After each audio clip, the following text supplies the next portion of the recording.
Well, hello, Jez Lowe. It's great to be here, and thanks for having Kitchen Songs into your home. Thanks for coming along. Thanks to Kate as well. Yep. And Aidan. Yeah, it's lovely to be here. Do you use the kitchen for music at all, or? Yeah, I tend to, always have done actually, wherever I've lived, I've tended to practice in the kitchen because of the acoustics and stuff, and the hard edges and stuff. And keeps you out of the way as well, you know, there's no TV to distract you and stuff. So it sounds nice in here. Yeah, it is great getting something back, isn't it? Yep. It's just not the same if it's a bit softer about. That's right, yeah. Yeah, great. And I have to draw attention to the personalised kitchen. We have Jez's striped teapot. Yeah. Which I've been enjoying drinks from. Yes, I don't know where that came from, but. Oh.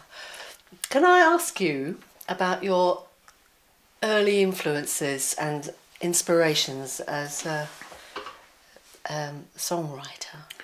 Well, for the first sort of 10 years that I was sort of playing in public folk music, it was traditional music that I was into.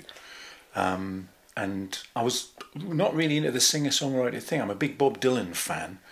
And that sort of era, you know, I quite like. But I didn't equate that with the folk scene. It was mainly traditional music, really, that I was into. And I did the whole thing. I went to Ireland and played with the musicians over in Ennis and Clare and things. Went to Scotland and I stayed up there a bit. And finally came around to the traditional music from Tyneside in Northumberland. And the pipe tunes and the... So were you playing guitar or other instruments as well? I was playing guitar and harmonica. That was the first thing I did. So I was playing harmonica in a ceilidh band and tenor banjo. So I was playing the tunes, the jigs and reels, and singing just traditional songs, trying to find stuff other traditional songs that other people weren't singing at the time. Yeah. And then eventually it was the politics. It was sort of the Margaret Thatcher era when that came in. That I started thinking about writing songs, mainly because, you know, it gave everybody something to kick against, really, you know, when all that was happening, unemployment and stuff. So that was like 1980, 81 time, just when I was trying to do this full time, and that's when I started writing the songs, very much as a sideline. Yeah. Interesting, because you say about going around playing the guitar in traditional circles, you would have been doing that at a time when it was only just okay to actually bring a guitar with you into these places, as I recall. Yeah, well, it wasn't, in fact, in Durham. I mean, I was based in Durham in those days, and in the sessions, you know, it was all fiddles and flutes and concertinas and stuff. All Irish music as well. Little bits of Northumbrian music coming in, but it was mainly the Irish and Scots stuff. And guitars were still frowned on, really. It kind of put me off sessions for a long while because I've never, although I play a bit of whistle and a bit of mandolin and stuff like that, I've never pushed myself to the point where I learn tunes, you know, I just learn them for the dance band and stuff. So it did kind of alienate me really from that session scene, sadly, because I missed it when I stopped going out. I really missed it.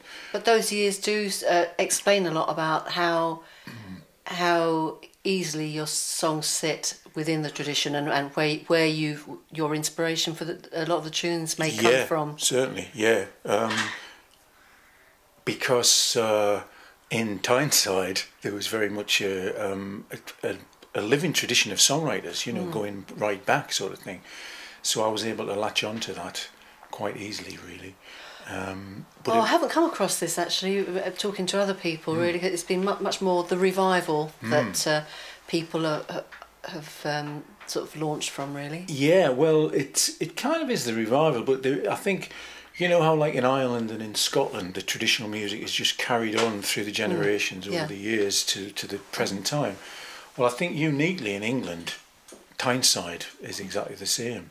So the Geordie music hall stuff and the traditional songs, they've always been, you know, like my parents used to sing songs. They didn't know they were folk songs, they were just the old songs. Yeah. Similarly, like my grandparents sang the old songs, which were the Irish songs, you know. So it was kind of, there were songwriters going, you know, Alex Glasgow had been doing stuff since the 40s and Johnny Handel since the 50s. And then just before that, it was Tommy Armstrong. I mean, you know, the Pitman poet, who went through the late 1800s into the 1920s. So it was, it just went right on. And it was like local radio and local TV still featured traditional music. Again, not called traditional music, it was just, you know, old time songs, really. So I think that's why, you know, we were talking about people like Sting and Mark Knopfler and people like that who went into the rock and roll route.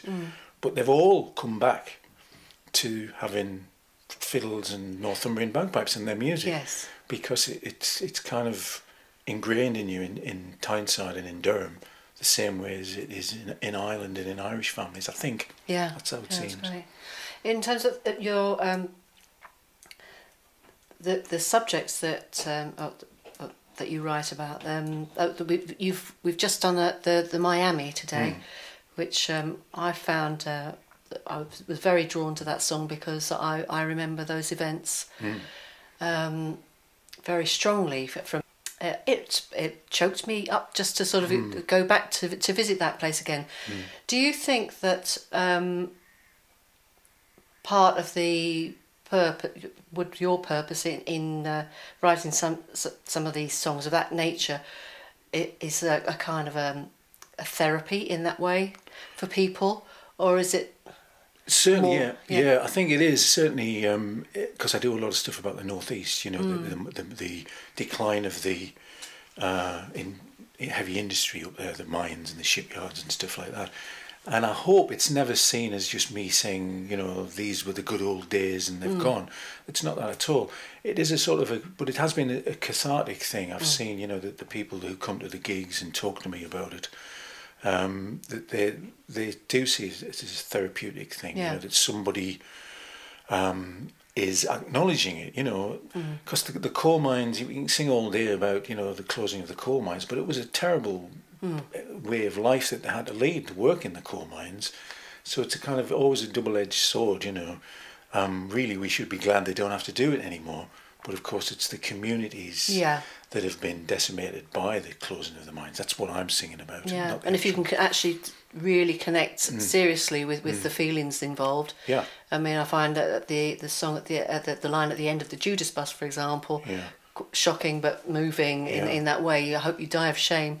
Is well, I think it's also real the reason. Sentiment. Yeah, it's the reason I think why my songs travel so well around without me, really, because there's the whole coal mining thing and the industrial decline. It's all over the world, you know. So my stuff goes across to America, and people, even though to me they're just about these little places in County Durham, it's picked up by people overseas really easily, in Australia or wherever, you know, because it's the same story wherever you go.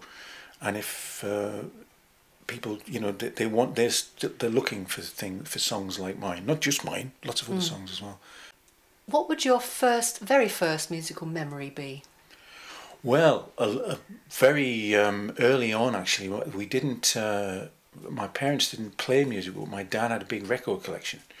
Anything from like Mario Lanza through to Shirley Bassey through to Buddy Holly, and my earliest. That is very broad. Yeah, it was really. I think he regretted it later when he saw me going into music when I should have had a proper job, as he used to say. But my earliest memory is his records playing, like the Paul Anka. He had a record by Paul Anka. Whatever happened to him, I don't know what happened to him. But I can remember I must have been about 2 or 3 years old, listening to this. It was a big 78 record of this record called Diana. I remember this because I was just talking about it to somebody the other day, and I remember hearing that. And then, of course, my sister, who's a few years older than me, she got really into the Beatles and all that stuff. So I was carried along. At quite an early age, we had LPs of the Beatles in the house, right. Whereas a lot of my friends didn't have that because, you know, it was in the mining communities up there, they didn't have a lot of money to spare. And then, it was all that pop music stuff. But at the same time, as I said, you know, my mother's family, there would be the whole family would gather around the piano and sing the Irish songs on the you know, in a parlour sort of style, and so there was the two things going on at the same time. I've been really focusing on a new series of the BBC radio ballads, where they provide me with all the material. You know, it's very quite specific what I have to write about. Right, are you doing the Olympic Games at the moment? The Olympic ones, yeah, which I didn't think was going to be very interesting, but it's turned out it's absolutely fascinating stuff, you know, and there's loads and loads of, you know, I thought it would be quite a narrow band of subject matter, really, but it's turned out there's loads of really good things you can write about that fit into this programme. And is that going to be come out sort of concurrent with the Games? Yeah, exactly that. Yeah, so I'm right in the middle of doing that now. So it's kind of, you know, it's that crystallises all the processes that I use to write songs, such as they are, because I mean it's everyone for himself when you start doing it, really, as I'm sure you know. But it just brings everything into very sharp focus. Because, as I say, they give me the material. They're quite specific what they want to fit into the programme. Fast song, slow song, you know. So it's really good exercise and very enjoyable. I find it really hard work, you know. But yeah, you must have to be pretty disciplined to do that while you're out doing gigging as well. Yeah. Have you got a system? Is it like you spend so many hours in the morning, or is it just any time? I think what I do, I just keep it in like in a headspace all the time, where I'm sort of thinking about it like all the time, and which can be a bit annoying for the people I'm around when I suddenly go, oh, excuse me, you know. But that's just the way I've always done it. You know, I just sort of, if I'm driving or if I'm you know, watching TV or something, I'll just be, there must be a corner of my mind that's focused on the composing stuff, especially at the moment because of there's so many songs I've got to do. And of course, getting it down is a lot easier than these days. If you've got an iPhone or something. That's right, exactly, yeah. It saves a lot of trouble, doesn't it? Yeah. So, yeah, it's good. As I say, I enjoy it. I enjoy the sort of the construction of it and the searching for the way into the songs. It's good. I mean, even just talking to you now, it just sounds like I'm some sort of songwriter and things, which I don't feel that way, you know, because I didn't go out to be that.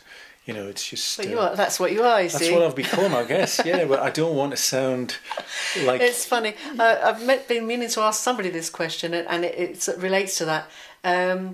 How you first felt and continue to feel about being called an artist. Yeah, it doesn't sit well with me, really, to be honest, because I'm coming from the background I do, you know, to go to work means getting your hands dirty, you know, and to be an artist is something quite elite.